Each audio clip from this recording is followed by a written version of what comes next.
if you look into the origins of eugenics and Herbert Spencer and social Darwinism, then you just get down to technocracy. It's just a few decades away. Right. And then you're what a nice map. Yeah, I started building this. Here's Patrick. I started building You this got to in meet 2000. Classic. He does the same thing. Exactly. Yeah, this is what I'm talking about. We got to cross the streams. This is the end of the Ghostbusters movie where we blow up the Stay Puft Marshmallow Man. I started building this in 2008. This is great. So this model has about 10,000 thought entries with an average of 5 links per entry. So there's references to the whole thing. But by the time you get to the 70s, this is where the crisis of democracy. So the Trilateral Commission and a Rhodes Scholar in 75, they know about the crisis of democracy. This is about the time that Sutton's popping off about the Trilateral Commission, right? And had just gotten exited from the Hoover Institute. So when you compare like what he was discovering at that time, they were super sensitive to that, and they did not want that getting out because it's right before Reagan was getting elected, and this sort of transfer of the people who killed Kennedy. It's the people who killed Kennedy that they were getting onto there. Yeah, that too. And they didn't want, I think it was his book, National Suicide, that really was his. Oh, yeah, I have that one. USSR aid. Because that book is saying, look, here we are actually providing the technology to the Soviet Union, which they used to build weapons to kill our soldiers in Vietnam.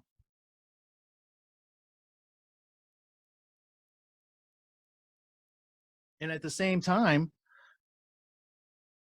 they got this book by Samuel Huntington, who did The Crisis of Democracy, writing with Zbigniew Brzezinski. Right.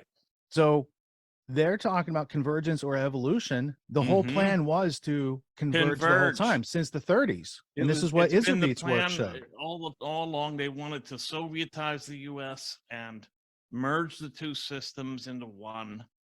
And people don't believe that, but it's right on the table there.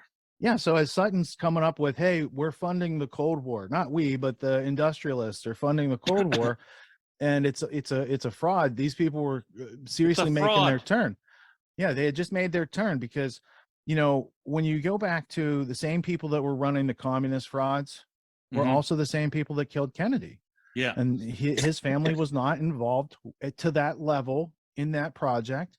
And then they killed him. They killed his brother. They killed Martin Luther King. They killed Malcolm X. They made sure that they controlled. They had a monopoly, which is what socialism is. They had a monopoly on what people thought about any given topic through controlling the press. And they are able to do that with Mockingbird and the people who, like Ben Bradley's part of the Boston Brahmin elite. He comes from families that derive their wealth from opium. Mentioned in that interview was this book. It's called Political Power, USA, USSR. It's a Brzezinski, Samuel P. Huntington joint. Now, if you have been paying attention, we mentioned this book earlier.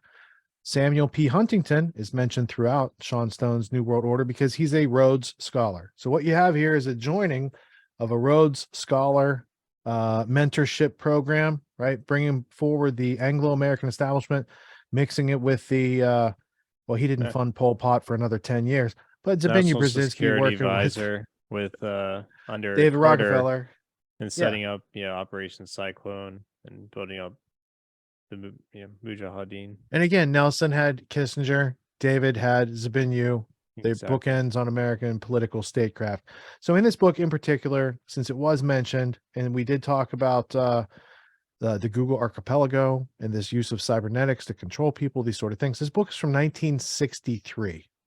Year Kennedy was killed. I'm going to go to this page 123. It's one page back, I think, from this one. We're going to go from the middle of this page right here. The Soviet leaders, however, stressed the compatibility of technological means and ideological ends.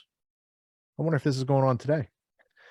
The new Soviet interest in cybernetics, for instance, stems precisely from its potentiality. Yeah, that's why it didn't make sense. As a means of social control. Cybernetics, in the words of the most complex authoritative, did it say complex? Complex authoritative Soviet expert is, quote, a science of control by complex dynamic systems based on mathematical foundation and on the use of modern electronic instruments. Now, is this much different than smartphone spying on us, Tony? No. No, but they didn't have The smartphones science back of then. control by complex dynamic systems. Yeah, okay. It's like a If you read panopticon. through the Brzezinski literature, in one of his other books, he says, That's quite literally what a phone. I mean, right, phone and this then is right. other modern electronics. My point certainly is, they have refined modern electronics to do these things that they said back then they Oh, wanted to do sure. I but couldn't mean, do. Norbert Wiener. Like, let's not forget, like 1950s, like, human use of human beings. Was it? Or, Yeah, human use of human beings, and Yeah. he did another something one, in control. command and control, Command and human control. Yeah. activities. All right, so cybernetics being used to control. Now, Brzezinski said in one of his other books that the East Germans were able to collect a lot of information, but they lacked the computer processing to get any use out of it. To Right, so quantify it and make it useful. they right? wanted to progress the electronics to provide for higher forms of surveillance. Yeah. He pointedly quoted Lenin as But- having foreseen the social political significance of cybernetics when he said, quote, "We, the Bolshevik Party, have conquered Russia. We have won Russia from the rich for the poor, from the exploiters for the working class. We must now control Russia. All of the distinctiveness of the time in which we are living and all of its difficulty lie in understanding the characteristics of transition from the main task of convincing people and military suppression of exploiters to the task of control." And then he goes on about how they're going to do that. So is that how it works? So the ones that were okay, so the ones that were exploited are now the ones that need to transition into controlling the population. Does that mean they're Well, they exploiting killed off the the first round. Remember, population Tony, that- after the revolution, they had to have another revolution to kill off the people from the first revolution that That's helped them out. true. That is true. Yes, so I'm going to put that book to the side now, and then we'll move back here. And then I have another disambiguation, because in this episode we have talked about Bilderberg. This is the 69th conference of Bilderberg, and we talked about the Rothschild that was involved with funding that. Unfortunately, because it gets confusing, we also talked about another Rothschild, and now we have to disambiguate our Rothschilds tonight. There is Edmund Leopold de Rothschild, or as he's sometimes known, Major Edmund de Rothschild. He was lived from 1916 to 2009. Now, he's someone who is the one that's working with Maurice Strong, Agenda 21 at the UNSED conference. You can hear him talk about how we could convince the world that global warming's the thing. And so that's one line of history. So he's a World War II veteran, the Rothschild family of England. Okay. Edmund Leopold de Rothschild. But we also talked about Edmund Adolf de Rothschild tonight, of the Swiss Rothschilds, who is the financier and group member for starting Bilderberg Group, and claim to fame, Tony. He funded George Soros's quantum investment portfolio in 1968. Edmund de Rothschild Bank of the Swiss Rothschild family. He's also progenitor of State of Israel. I can see that can be confusing for people. Chateau Lafite Rothschild, that's him too. Prince Bernhard is also behind that as well. Now, if you want to learn more about these Rothschilds, you just read Guy de Rothschild's book, Whims of Fortune. I have that over here now. I have two copies, actually. Hey, we have a video interview with Guy de Rothschild. Maybe we should watch that tonight. Intermission? That could be, how long is it? Keep hovering to play. It's a half hour. So maybe we'll play it on 1.5 times speed. Hey, look, here's David de Rothschild. I'm sorry, I'm not showing you my browser. Here's Guy.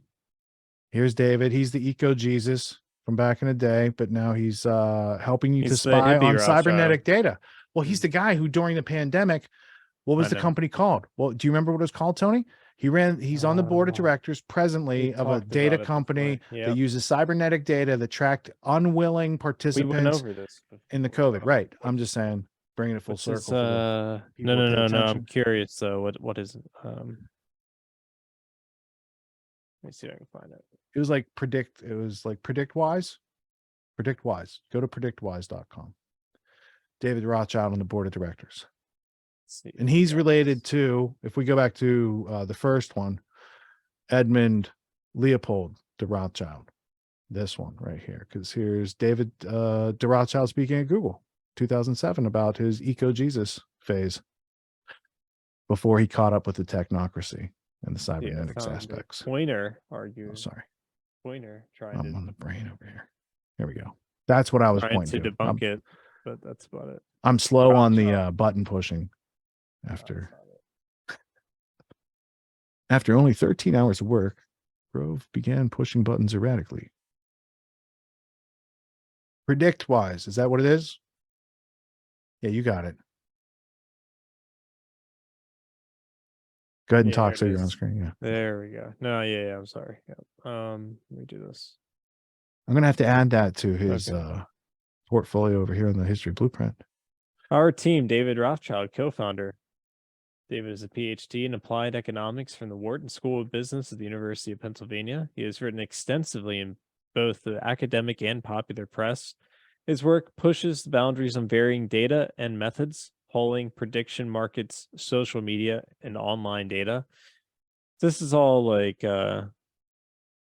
well, I mean, it's all part of propaganda manipulation of society. It's like applied sociology. That's the way I look at it. Applied sociology, polling, prediction markets, social media, and online data, and large behavioral and administrative data. His work focuses on solving the most relevant applied questions, including mapping and updating public opinion, the market for news.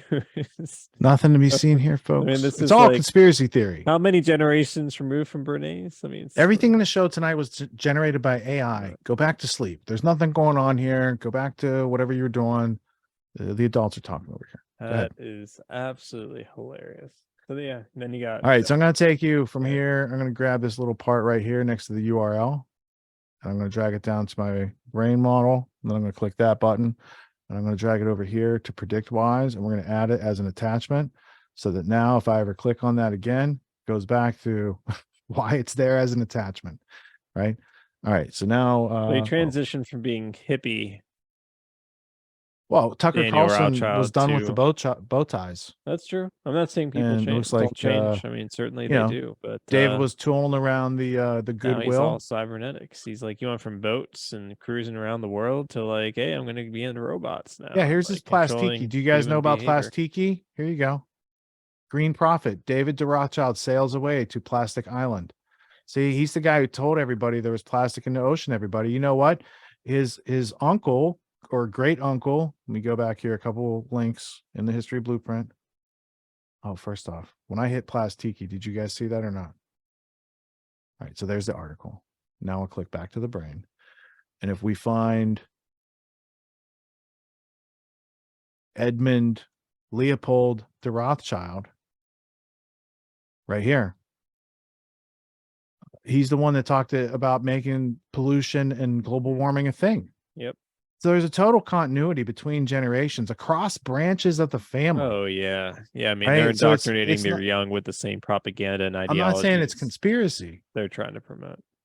But there is a continuity of agenda from supporting, you know, certain political projects, and certain maybe Confederate projects, all the way up through the terrorizing of human beings for decades at a time, telling them they are the problem. Yes. And they must sacrifice themselves for the solution instead of these people who are making the problems actually being held to account. Yeah. It's a continuation of a philosophy of power, of control, of destruction, of or sort of, what's the word I'm looking for, but sort of self-hating. No, it's certainly self-hating, but self-consuming. I was picturing that guy in the Da Vinci Code, the monk that beats himself with the cat of nine tails and shit. Paul Bettany. Opus Dei. Opus Dei. Sorry, Opus Dei. Wrong cult. Cabal. There's a lot of cults related. So to the Catholic you know, Church, I'm just saying, what other podcast tonight? Cult.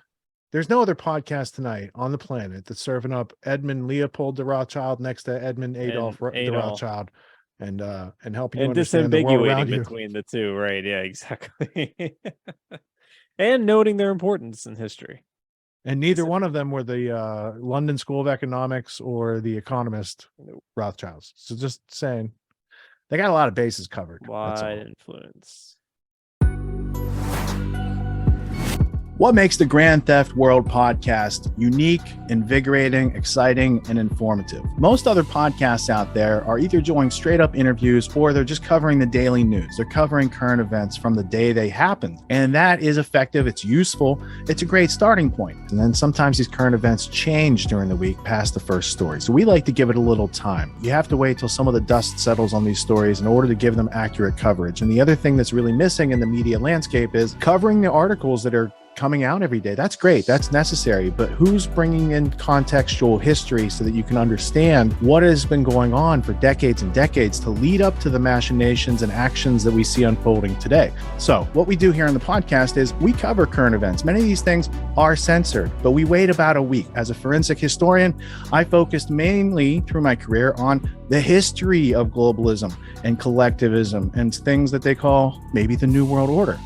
There's a lot of facts to these sort of circumstances, groups, events, activities, working groups that they've had over time. So for Grand Theft World listeners, we not only break down the current events, most of which that are censored during the week, we provide you with contextual history, we give you the source notes, the references, we do deep dives, and this really empowers you with an understanding of context and history so that you can make more informed decisions in your life. There's also a community, a membership where you guys can actually ask questions. We can get into the show, we can share evidence.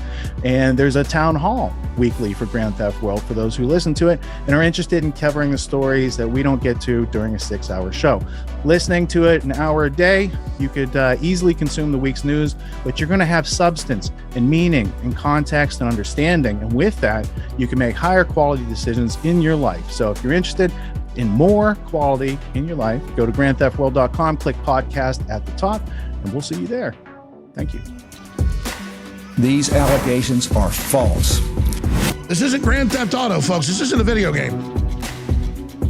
What are the most surprising things that you discovered once you started pulling on that thread? Who he was connected to, what institutions he was influential over, what events he participated in?